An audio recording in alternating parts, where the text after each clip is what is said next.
evening, everyone. My name is John Gilliam. And first, let me begin by addressing the Honorable Coach Jeffrey. I'm very happy that your wife was able to be in attendance with us today. So it must be the same great ambiance, a special moment to be in the same ambiance today. On August 7th, 1945, my father, John Gilliam, was born in Greenwood, South Carolina, where he was raised. He attended Brewer High School, where he excelled in basketball and track. In his junior year, because of his blazing speed in track, the track coach asked him to come out to do football, where he showed up and showed out. So much so, he was offered scholarships to D1 colleges and HBCUs, but he decided to go to South Carolina State University to honor his South Carolina roots. After graduating with a double major in biology and physical education in 1967, he was drafted in the second round by the new expansion team, the New Orleans Saints. In the New Orleans Saints' first game on the opening kickoff, he ran it all the way back for 94 yards. Yes, he scored the first touchdown in the history of the New Orleans Saints franchise. 3 years later, he was signed by the Minnesota Vikings, where he led the league in receiving yard average,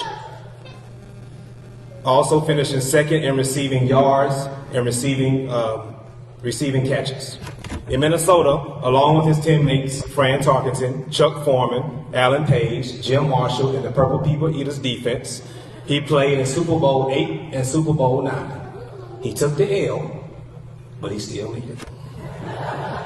In his illustrious 11-year career in the NFL, he was All-Pro wide receiver 4 times, second team All-NFL honors in 1973. He also had an average of 25.5 yards per kickoff return in his career.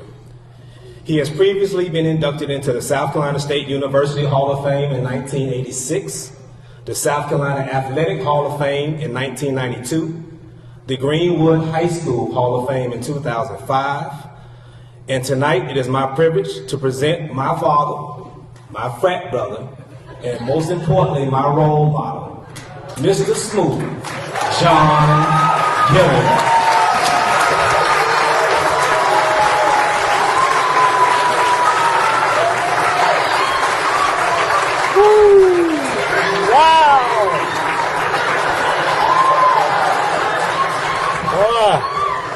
I tell you, boy, you know how to do it.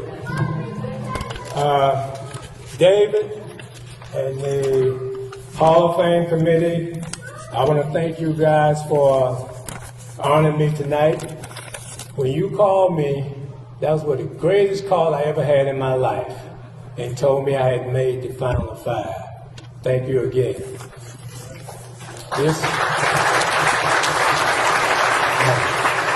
This has to be the greatest day of my life. And I want you guys to know that I will be back here next year. I want to congratulate the class of 2023. It's an honor going in with you guys tonight. Also, I want to thank South Carolina State Bulldog for supporting me tonight. And we have a table right there with Coach Pugh. Will you guys stand, please?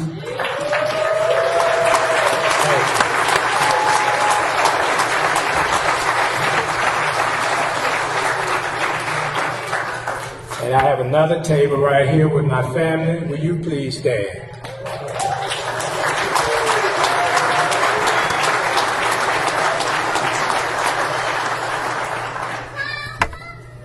And hey, sweetie. Now I want to talk about how I got here. Now I know I'm standing up here by myself, but all the South Carolina Bulldogs who's here tonight, please stand. Charlie Brown, Dwayne Harper, Jane Ragland. I'm here representing you guys tonight.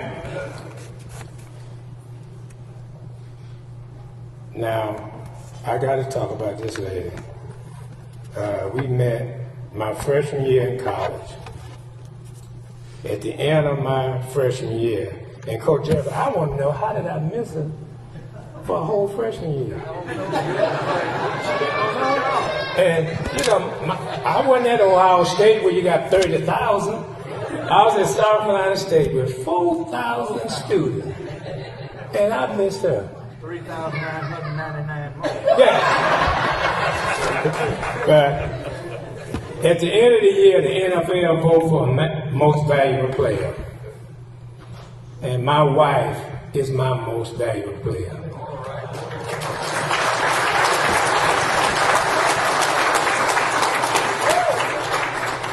Fanny, I can't say enough about you. We dated for 3 years, and we was married for 56 years. It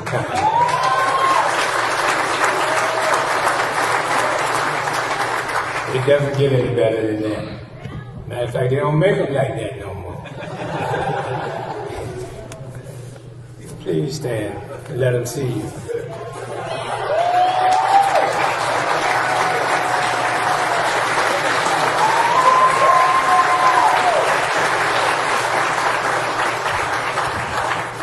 By the way, my wife was an attorney, and I came home one night clowning. She said, John, I don't need this. She was like E.F. Hutton. When she spoke, I shut up.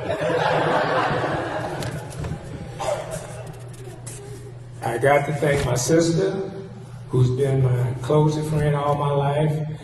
Our siblings are 5, and there's only 2 of us left. And my sister and I, stand up and let them see you.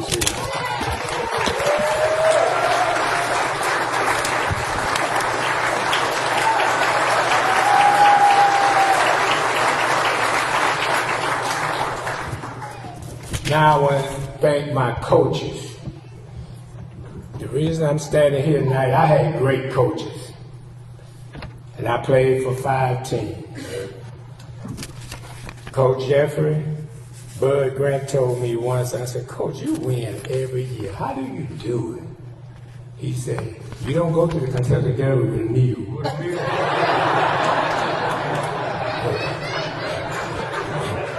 You got to take a thoroughbred.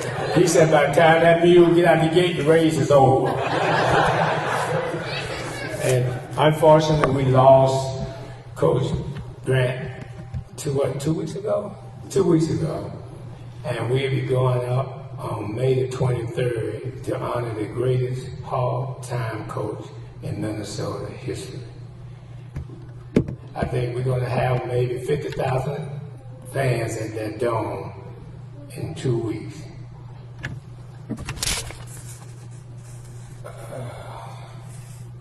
Now, I got to thank my mother, because I wouldn't be here without her. I had a good mother, and I love my mama. And my roommate told me one night, he said, you're always talking about your mama. You know, and I looked at him and said, I don't know about you. I'm always going to have something nice to say about my mama. And I love my mama. And a lot of you out there have good mama. And you love your mama as well as I love mine. And I know she's up there looking down on me tonight. She told me once, and I could feel it, she was hugging me. And she said, son, I didn't have a lot, but I shared what I had with my children.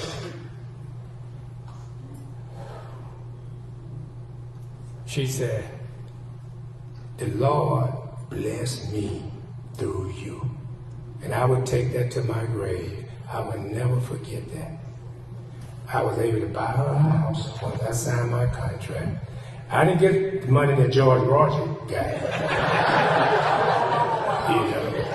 Yeah, but you had enough money to buy the whole team. And see, I had to buy her a car. I had to open up a banking account. My mom didn't even know how to write a check. But you know what? We were never hungry. We always had clean clothes. She went to work every day, and she never complained. And I know she up there watching me. I don't know when. I don't know where. But I know I'm going to have to do the same thing that my one day I want to wake up and look up in them heavenly skies and say, Mama, I'm coming home. Mama, I'm coming home. Thank you, South Carolina. Dr. BeABridge, stand, please.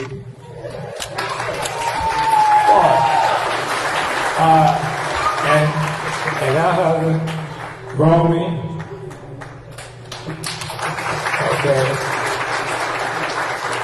okay, Pandora, and Capers. Now, this is my angel daughter here, Terry, and Rick. I guess you guys read my article. I had a heart attack in June. I was playing golf, and I didn't feel good. I was lightheaded. So I played 6 holes, and I got out the cart to hit my second shot, and I staggered. I had no pain, no chest pain. I told the guys, I said, look, I'm gonna play 9 holes, and I'm going home. So my daughter Pandora called me on the 8th hole. And I said, Pan, I'll call you when I get home. I don't feel good. She said, well, Daddy, go home now. I said, no, I'm going to play 9 holes, and I'm going home, which I did. And as my doctor said, we all go home, lay down to die. So I tried to lay down, and I was uncomfortable. So I got up, and my wife was at the dentist, and I called her. I said, baby, this is not me. Something is wrong. She said, well, call one of the kids, because it'll be 2 hours before I get home. So I called my baby daughter right there. And she said, Dad, call 911. I said, no, I'm going to take me 2 times, and I'm going to go sit up here and watch television till my wife get home. So I heard something say, click. She hung up. 5 minutes later, that was 2 fire trucks, ambulance. I said, what's wrong, my house on fire? They said, no, your daughter said you're having a heart attack. If my daughter was not Johnny on the spot, I had 35 minutes to live when they finished my operation.